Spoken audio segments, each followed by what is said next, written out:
certo? Diferentes ambientes. E hoje nós vamos falar sobre o ambiente da libertação. Olha que interessante. A Bíblia fala que existe uma operação das trevas neste mundo. E essa operação, ela vem sendo nutrida e alimentada por corações que andam desobedientes a Deus. Por isso, o alimento do mundo das trevas é o nosso pecado. E diante dessa situação, quando a gente entrega a nossa vida para Jesus, nós imediatamente paramos de pecar? Não. A gente está aprendendo as coisas. A gente se converte ao Senhor, a gente volta a nossa vida para Ele. Mas tem um monte de coisa que a gente ainda não sabe, e algumas coisas a gente ainda não conseguiu vencer. Enquanto isso, as trevas não pararam de trabalhar. Então essa operação das trevas continua agindo. Por isso, todos os dias, Deus nos chama à santificação. Deus nos chama à consagração, a separar o coração para cada dia estar mais perto dele. Porque isso tanto nos aproxima de Deus, quanto nos afasta do mal. Tanto nos conecta ainda mais ao Senhor, como também nos torna mais imunes às ações das forças das trevas. Na palavra de Deus nós temos inúmeros exemplos e inúmeras circunstâncias de batalhas espirituais, de guerras espirituais. Às vezes a gente entra em certas batalhas em nossas vidas, que se a gente não estiver preparado espiritualmente, a gente passa um certo trabalho.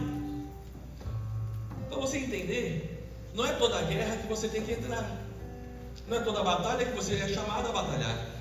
Existem batalhas que são para ti e algumas não são, são para outras pessoas lutarem. E você tem que ter esse discernimento, porque às vezes você entra em territórios que Deus ainda não estava te preparando para estar ali, e você vai ter que lidar com situações difíceis, contra-ataques. A gente, no mundo espiritual, muitas vezes é rápido em atacar no mundo espiritual, mas a gente não se prepara que terá um contra-ataque. A gente não está preparado para que vai ter uma volta desse ataque. E às vezes a gente acha que está imune, mas não está. Sabe aquele que aponta o dedo e critica tudo e todos, mas tem o seu telhadinho de vidro, que se joga uma pedrinha lá, quebra tudo? Muitas vezes acontece isso. A gente não está preparado para lidar com o que vem depois. Rápido em criticar, mas não sabe lidar com a crítica. E aí com isso, pode ser que no contra-ataque a gente sofra. Por isso é muito importante nós entendermos o mundo espiritual e sabermos que estamos fazendo o que Deus espera de nós naquele momento. Eu vou te contar uma história da palavra, onde o apóstolo Paulo, ele está com Lucas. Vocês sabem que o autor de Atos dos Apóstolos é Lucas, o que fez o Evangelho de Lucas. Você sabia disso? Quem escreveu Atos é Lucas. E Lucas está com Paulo. Então aqui, quando ele narra em primeira pessoa, ele fala dele. E aí eles foram atrás de nós, ele diz assim. E aí eles fizeram isso conosco. Lucas está na cena. E nesse episódio, o apóstolo Paulo chega numa cidade, e nessa cidade ele começa a pregar o Evangelho, e falar de Deus, do amor de Deus, do reino de Deus. Enquanto ele está fazendo isso, aparece uma mulher que servia alguns homens desta cidade com adivinhação. A Bíblia diz que havia nela um espírito de adivinhação, e ele ficava adivinhando as coisas, e dava muito dinheiro para essas pessoas da cidade. As pessoas lucravam a partir dela. E quando Paulo, Silas, Lucas estão lá falando do amor de Deus nessa cidade, essa mulher começa a declarar e falar: esses são servos do Deus Altíssimo, eles vieram falar a respeito da salvação. O que ela falou estava errado? Não, ela falou certo. Mas ela não falou porque ela sabia. Ela falou porque o espírito adivinhador falou com ela. E aí é o apóstolo Paulo, cheio de dons, e discernindo que o que saiu daquela boca não veio da parte dela, nem da parte de Deus, mas era o Espírito admirador. Paulo tolerou isso um dia, tolerou isso 2, 3. Num belo dia, depois de tanto ela insistir, falando a mesma coisa o tempo inteiro, Paulo vira para ela e fala: em nome de Jesus, espírito de adivinhação, sai dela. E ele saiu. Quando ele saiu, essa mulher perdeu seus poderes, e os donos dela, os patrões dela, perderam seu lucro. E isso não caiu bem. Não caiu bem. O apóstolo Paulo, ele estava preparado para qualquer situação. Mas eu quero mostrar que esse texto aqui existe um contra-ataque. Ele expulsa o espírito da mulher. Mas os donos tinham grande influência sobre a cidade. Os donos, eu digo, os patrões dela, os que ganhavam dinheiro com ela. E com a influência que eles tinham, foram aos prefeitos, governadores, aos líderes da cidade e fizeram a maior confusão.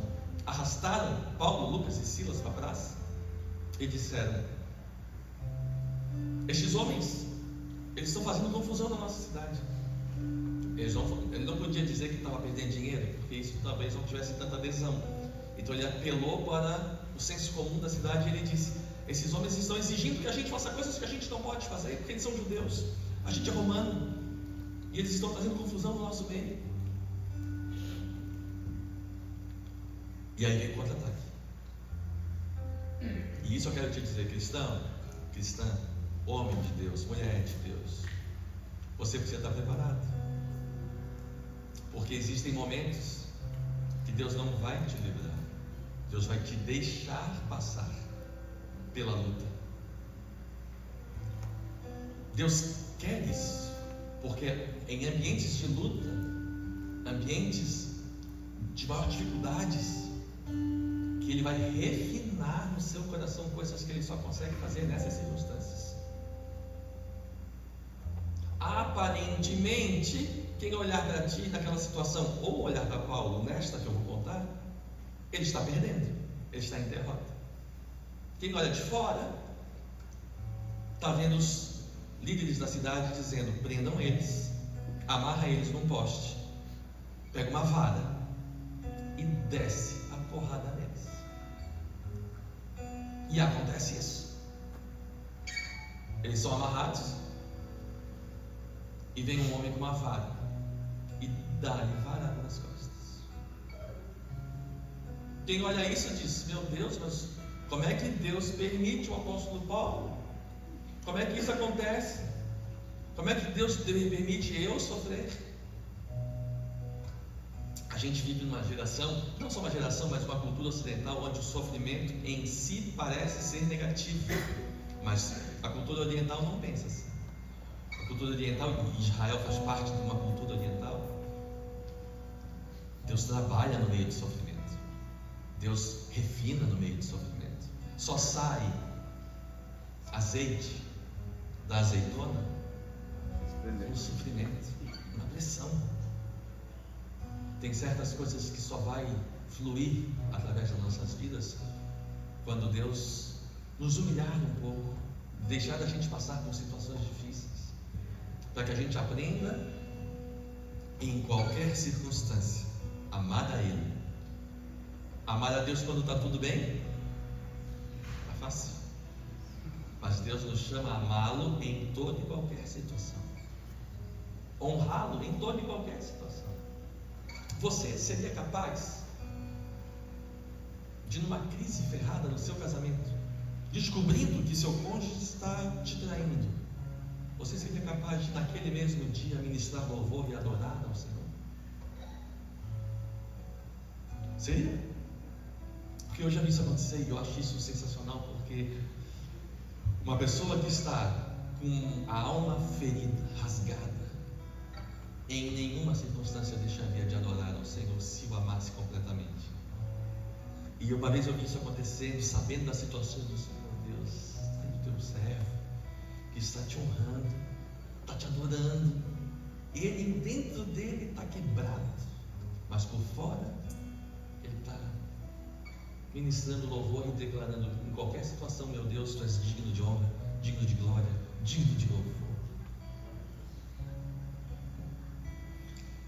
Você sabe que, não sei se você sabe, mas existe um texto bíblico, um livro da palavra de Deus que relata a história de Jó.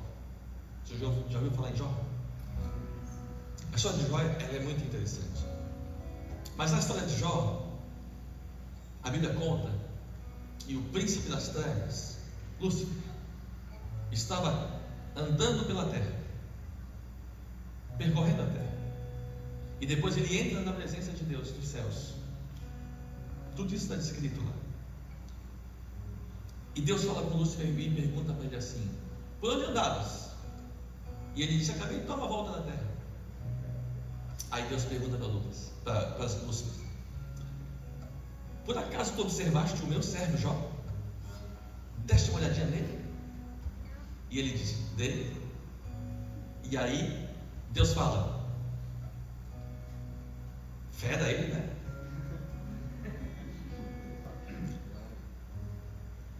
Excelente, tu não achou? Lúcifer olhou para Deus e disse: também. Tudo dá certo para ele, tudo funciona, empresa multimilionária, um monte de filhos, esposa maravilhosa, onde ele bota acontece, onde ele bota a mão flui, onde ele pisa, assim é fácil. Deixa eu tocar na saúde dele. Lúcifer para Deus: deixa eu tocar na saúde dele, deixa eu mexer no casamento, deixa eu mexer com os filhos, deixa eu acabar com o dinheiro dele, aí eu quero ver se ele vai te honrar. Sabe o que Deus disse? Tá bom, pode fazer, só não toca na vida. Deus não permite que a vida se perca. Só esse Jó. E se você conhece a história, você sabe que a vida dele virou de pernas para o ar, tudo deu errado, complicou tudo, sua saúde foi para o chão, seu casamento foi para o chão, seus filhos foram totalmente dizimados. Jó passa por tudo isso, com um monte de gente falando coisa nos ouvidos de Jó. Maldiçoa esse teu Deus aí. Que Deus é esse que deixa isso acontecer? Pois Jó permanece fiel, honrando ao Senhor. Jó permanece, e Deus vai restaurando Jó. Deus vai recompensando o que ele perdeu. Deus vai trazendo de volta devagarinho. No final da vida de Jó, Jó faz uma declaração das mais extraordinárias de todo o Antigo Testamento. Jó diz assim: antes, quando dava tudo certo, quando eu não passava por dificuldades, quando tudo que eu fazia acontecia, antes eu te conhecia, falando com Deus, de ouvir falar. Olha, mas agora que eu passei por tudo o que eu passei, e vi tudo o que eu vi, sofri o que eu sofri, mas também pude prosperar e ver Deus comigo todo o tempo. Agora, depois de tudo, eu te conheço, de contigo estar, de estar contigo. Agora os meus olhos te veem. Jó precisou passar por uma situação muito difícil para entender Deus mais profundamente. Então, querido, quando tu estiver passando por dificuldade, não reclame. Pergunte para o Senhor: Senhor, tu tens planos aqui? Tu estás nisso? Queres que eu aprenda o quê? Eu estou aqui para receber tudo que tu tens para mim. E se eu neste momento for passar por lutas, então que eu aprenda rápido, para que essa luta termine logo. Essa é a sua oração. E aí, quando tu aprendeu o que precisas aprender, meu irmão, tu está muito mais forte, muito mais forte. Aqui está Paulo, volta para Paulo. E para quem quiser saber onde eu estou em Atos capítulo 16. Aqui está o apóstolo Paulo. E o apóstolo Paulo, ele está tomando varada nas costas. Ele sai daquela situação na praça, que além de vexatória, além de que é uma vergonha para ele. Ele está pregando o Evangelho, o poder de Deus, o poder da ressurreição. O Senhor dos Senhores, de repente, pegam ele e dão varanda nas costas dele, arranca a roupa. Além disso, ele vai preso. Ele e Silas, os dois vão presos. Vocês estão aqui já. Vai para o 23, passa para o próximo, que eu acabei de contar esse, 22. Depois que eles são severamente açoitados, foram lançados na prisão, e o carcereiro recebeu a instrução para vigiá-los com cuidado. Versículo 24.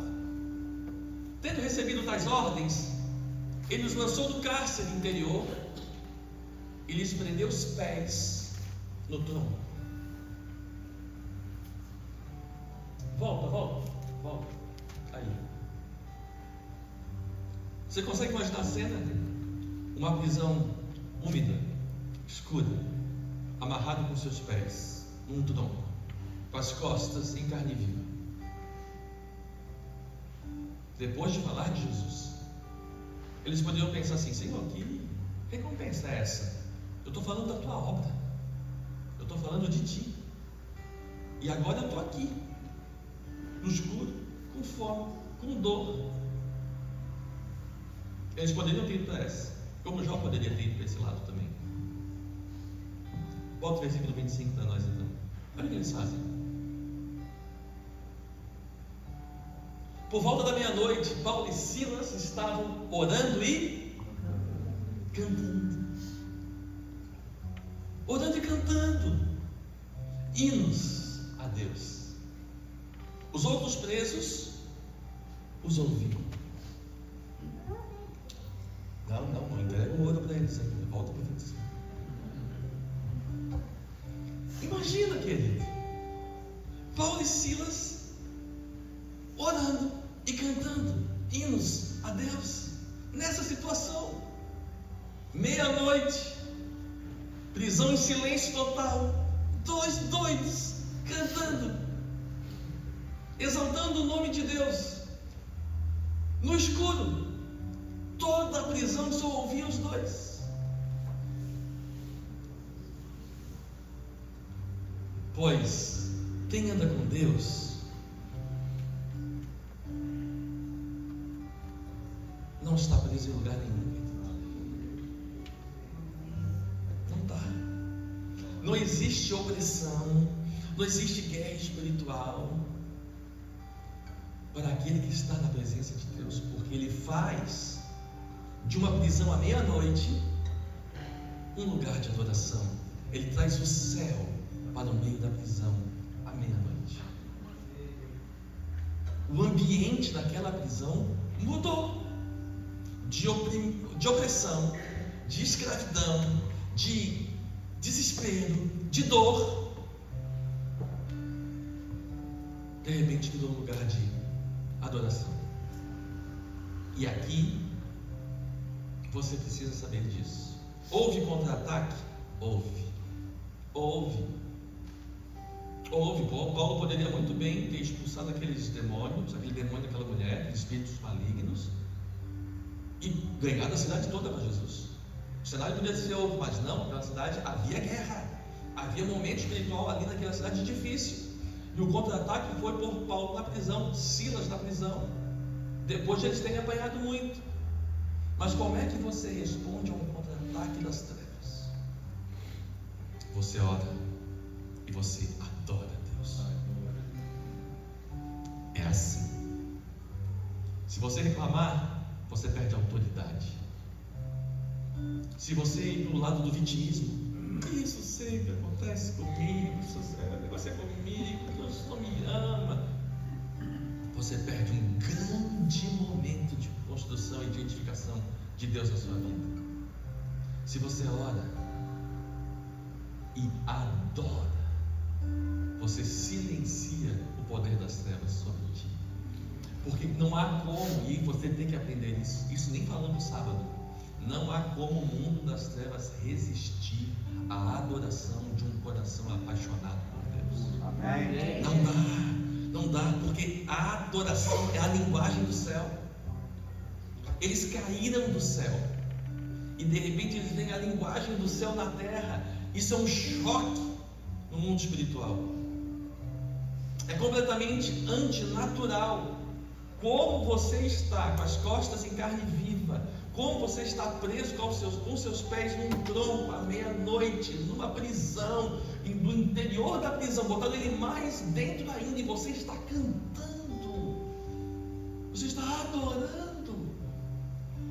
O que você tem na cabeça?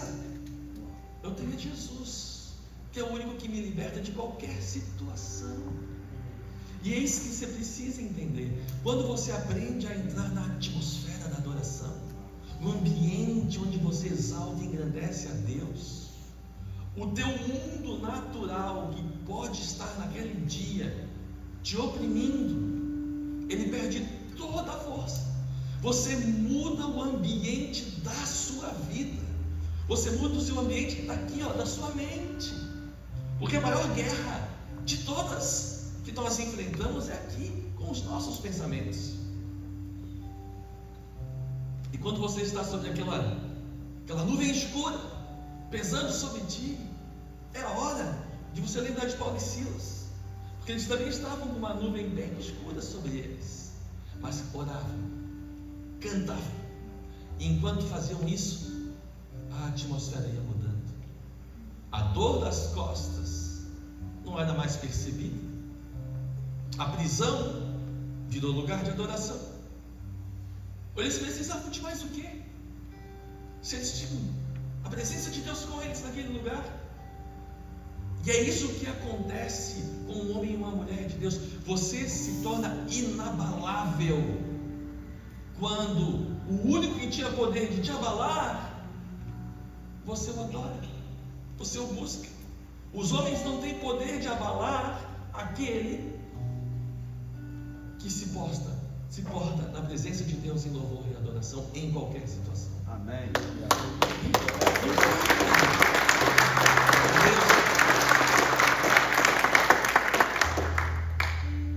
Os homens tentarão, o mundo das trevas enviará pessoas para te atormentar, as circunstâncias podem mudar, o cenário econômico, o cenário cultural, o cenário político, o que quer que seja, pode tentar te abalar, mas isso só será possível se os teus olhos estiverem neste mundo e não naquele que nunca jamais vai te decepcionar. Lembra de Hebreus capítulo 12? Lembra quando ele diz para nós corrermos a carreira que nos está proposta, olhando firmemente, é a expressão, para o autor e consumador da nossa fé, Jesus, que em troca daquilo que estava ali proposto, não considerou a vergonha, nem as circunstâncias da cruz, mas foi fiel, obediente, até o fim, passou por todo o sofrimento, porque enxergou lá na frente o fruto e o benefício. Então, porque aquele que suportou tudo, o autor de Hebreus diz assim, considera ele, para que vocês não desmaiem na alma de vocês, olhando para as circunstâncias.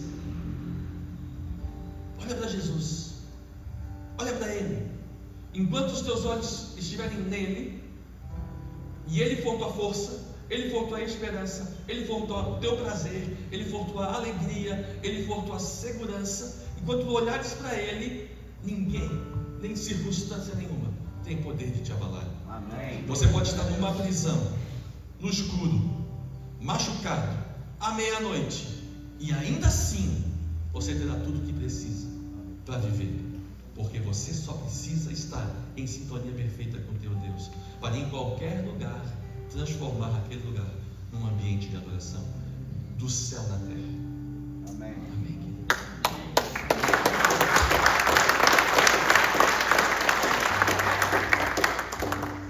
Coloca o próximo versículo, então nós vamos ver o que acontece. Você lembra do texto? Olha o que acontece. Enquanto eles adoram, enquanto eles louvam e oram, houve um terremoto tão violento. Olha aqui. que os alicerces da prisão foram abalados, e imediatamente todas as portas se abriram e as correntes de todos se soltaram. Uau! Não é? Os céus responderam, o céu respondeu à adoração, ao louvor, ao ambiente tão contraditório, uma opressão tão grande, uma escuridão tão grande, e alguém não parando de adorar. O céu não consegue negligenciar, ignorar isso. O texto de Salmos vai nos dizer que Deus não despreza um coração contrito e quebrantado. Não tem como Deus desprezar um coração que está apertado, quebrantado, e ainda assim confiante em Deus. Isso mexe demais com o coração do nosso Deus. Quando Deus vê dois homens que estão ali por Ele, que apanharam e poderiam ter levado a coisa para um outro lado, mas não levaram, e estão adorando e louvando, e cantando, e orando ao Senhor, os céus responderam. Um terremoto muito grande veio, abriram-se as portas das prisões, soltaram-se as cadeias.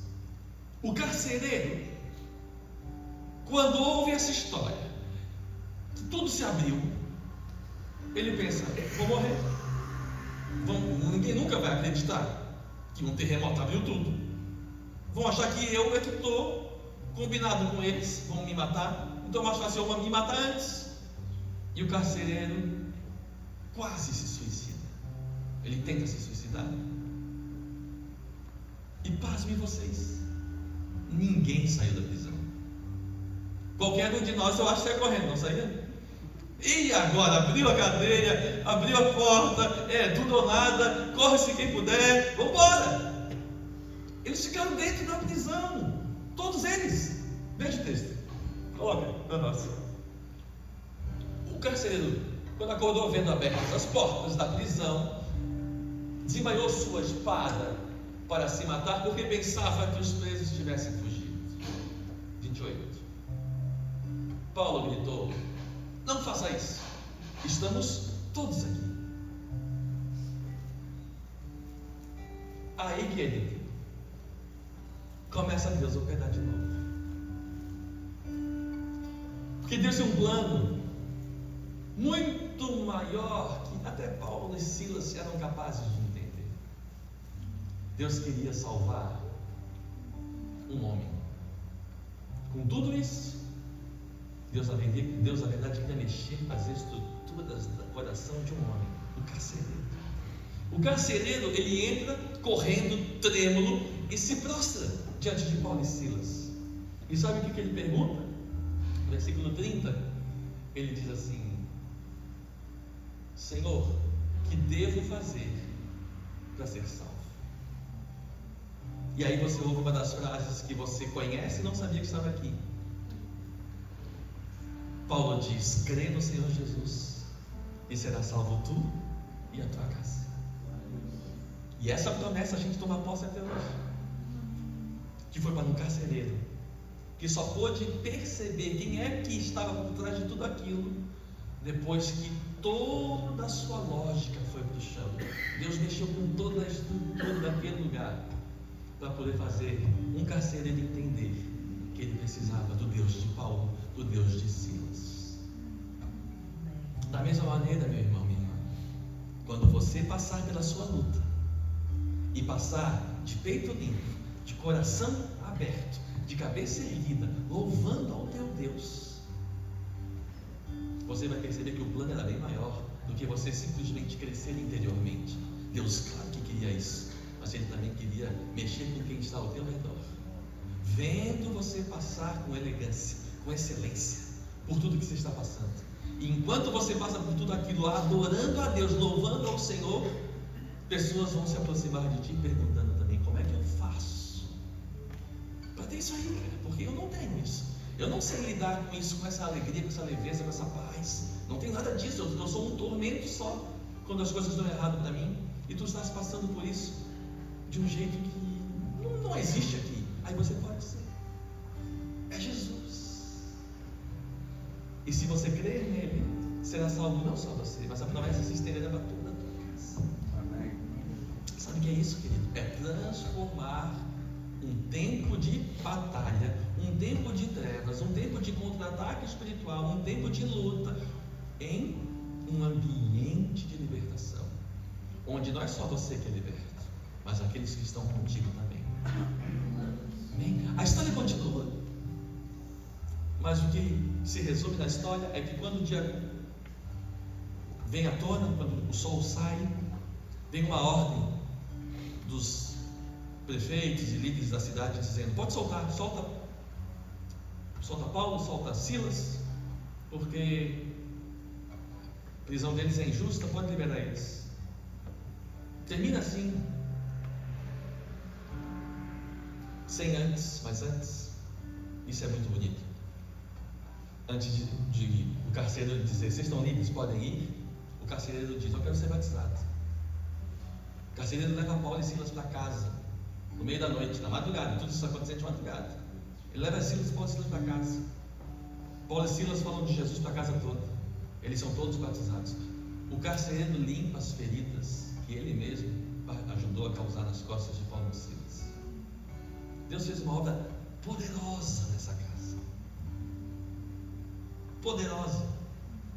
E Paulo saiu com aqueles machucados nas costas, Silas, mas ele pode lembrar: cada um desses machucados Deus usou para reverter em bênção na vida daqueles que estavam ao meu redor. E eu quero declarar sobre a tua vida, que cada luta que tu passas, Deus reverterá em bênção em cada um dos que estão ao teu redor, se você passar pela luta como Paulo e Silas passaram, louvando, orando, buscando a Deus, sem deixar de vir ao culto. Estou passando por uma luta, então agora eu vou ficar em casa chateado. É agora que eu tenho que ir para o culto, não é? O cara se sente, o cara está com um problema, está passando por uma situação difícil, e aí quer ficar jogado na cama. A cama não vai te ajudar. Mas se você vem para o meio da igreja, para o ambiente de fé, no ambiente de vitória, de ambiente onde Deus opera, você sai outra pessoa. Então quando você sentir aquela vontade assim, hoje eu não vou, é aí que você tem que saber: agora eu tenho que ir. É agora que eu entendi que eu preciso mais que nunca. Porque quando esse sentimento vem, é porque Deus estava planejando algo extraordinário no meu coração para eu me levantar. Se eu não deixasse esse sentimento me vencer. E para a gente fechar, queridos, e a gente poder orar juntos, saiba que um coração cheio de fé, que ama e que obedece a Deus, e que em qualquer situação não deixa de adorá-lo, ele cria ambientes que até então não existiam, e ele transforma lugares como de prisões em ambientes e locais de liberdade. Saiba disso. Eu não sei pelo que tu estás passando hoje, nem por que lutas tu estás enfrentando. O que eu sei é que Deus está contigo no meio dessas lutas. Você não está sozinho. E se você o reconhecer e o adorar no meio dessa batalha, te prepara, que a vitória será tremenda. Amém? Fique em pé.